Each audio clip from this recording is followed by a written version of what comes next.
تخيل هذه شكل وساعة. هذا المتحف فيه أكثر من 3 مليون قطعة فنية وأثرية، يعني لو خصصت دقيقة واحدة لكل قطعة تحتاج أكثر من 5 سنوات عشان تشوفها كلها.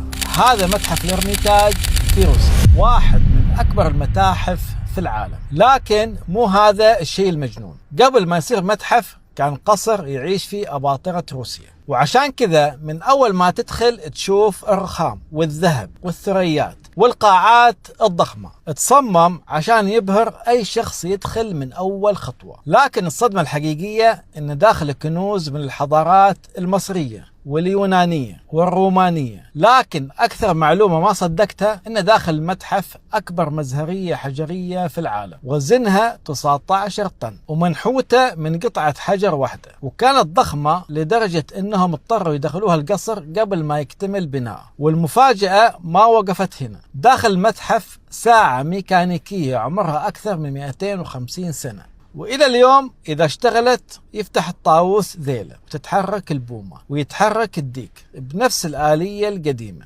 وفوق هذا كله في قطط تعيش داخل المتحف من أكثر من 200 سنة، ومهمتها حماية الأعمال الفنية من الفيران. يعني احنا ما نتكلم عن متحف بس، احنا نتكلم عن قصر حفظ آلاف السنين من تاريخ البشرية.